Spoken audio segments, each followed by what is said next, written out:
This is a video for the children at my kindergarten, at Glamorgan Kindergarten. I'm going to read you guys a story, but if you want to share it with your friends and family, you're welcome to as well. The story I'm going to read today is called The Smartest Giant in Town by Julia Donaldson. Here it is, and it's one of my favourite stories, so let's start. The Smartest Giant in Town by Julia Donaldson.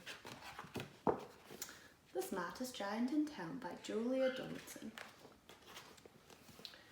George was a giant, the scruffiest giant in town. He always wore the same pair of old brown sandals and the same old patched up gown. "I wish I wasn't the scruffiest giant in town," he said sadly. But one day, George noticed a new shop. It was full of smart clothes, so he bought a smart shirt, a smart pair of trousers, a smart belt, a smart stripy tie, some smart socks with diamonds up the sides, and a pair of smart shiny shoes. "Now I'm the smartest giant in town," he said proudly. George left his old clothes behind in the shop. He was about to go home when he heard a sound.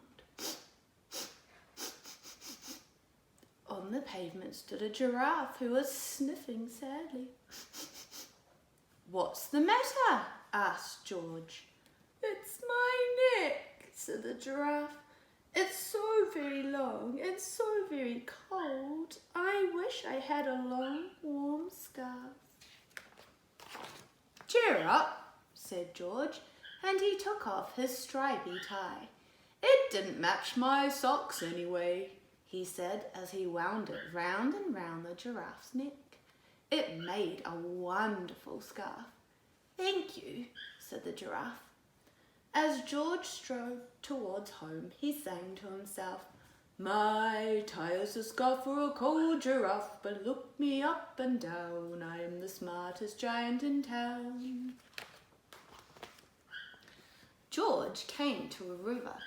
On a boat stood a goat who was bleating loudly. "What's the matter?" asked George. "It's my sail," said the goat. "It blew away in a storm. I wish I had a strong new sail for my boat." "Cheer up," said George, and he took off his new white shirt. "It kept coming untucked anyway," he said as he tied it to a mast of the goat's boat. It made a magnificent sail. "Thank you," said the goat. George strode on singing to himself, "My tie's a scarf for a cold giraffe, my shirt's on a boat is a sail for a goat, but look me up and down, I'm the smartest giant in town." George came to a tiny ruined house. Beside the house stood a white mouse with lots of baby mice. They were all squeaking. "Eep, eep, eep, eep, eep." "What's the matter?" asked George. "It's our house," squeaked the mother mouse. "It burned down and now we have nowhere to live. I wish we had a nice new house." "Cheer up," said George, and he took off one of his shiny shoes. "It was giving me blisters anyway," he said, as the mouse and her baby scrambled inside. The shoe made a perfect home for them. "Thank you," they squeaked. George had to hop along the road now, but he didn't mind. As he hopped, he sang to himself, "My tie's a scarf for a cold giraffe, my shirt's on a boat is a sail for a goat, my shoe is a house for a little white mouse, but look me up and down, I'm the smartest giant in town." George came to a campsite. Beside a tent stood a fox who was crying. "Ooh, ooh, ooh." "What's the matter?" asked George. "It's my sleeping bag," said the fox. "I dropped it in a puddle. I wish I had a warm, dry sleeping bag." "Cheer up," said George, and he took off one of his socks with diamonds up the sides. It was tickling my toes anyway, he said as the fox snuggled into it. It made a very fine sleeping bag. Thank you, said the fox. George hopped on, singing to himself, My tie's a scarf for a cold giraffe, my shirt's on a boat is a sail for a goat, my shoe is a house for a little white mouse, one of my socks is a bed for a fox, but look me up and down, I'm the smartest giant in town. George came to a big squelchy bog. Beside the bog stood a dog who was howling. What's the matter? Asked George. It's this bog, said the dog. I need to get across, but I keep getting stuck in the mud. I wish there was a safe, dry path. Cheer up, said George, and he took off his smart new belt. It was squashing my tummy anyway, he said as he laid it down over the bog.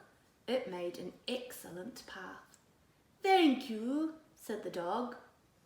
The wind started to blow, but George didn't mind. He hopped on singing to himself, My tie's a scarf for a cold giraffe, my shirt's on a boat is a sail for a goat, my shoe is a house for a little white mouse, one of my socks is a bed for a fox, my belt helped a dog who was crossing a bog, but my trousers are falling down. I'm the coldest giant in town. Suddenly, George felt sad and shivery and not at all smart. He stood on one foot and thought, I'll have to go back to the shop and buy some more clothes, he decided. He turned round and hopped all the way back to the shop. But when he got there, it was closed. Oh no, cried George. He sank down onto the doorstep and a tear rolled down his nose. He felt as sad as all the animals he had met on his way home. Then out the corner of his eye, he saw a bag with something familiar poking out of the top. George took a closer look. My gown, he yelled. My dear old gown and sandals. George put them on. They felt wonderfully comfortable. I'm the coziest giant in town, he cried, and he danced back home along the road. Outside his front door stood all the animals he had helped. They were carrying an enormous present. Come on, George, they said. Open it. George untied the ribbon. Inside was a beautiful gold paper crown and a card. Look inside the card, George, said the animals. George put on the crown on his head and opened the card. Inside it said, You gave your scarf to a cold giraffe.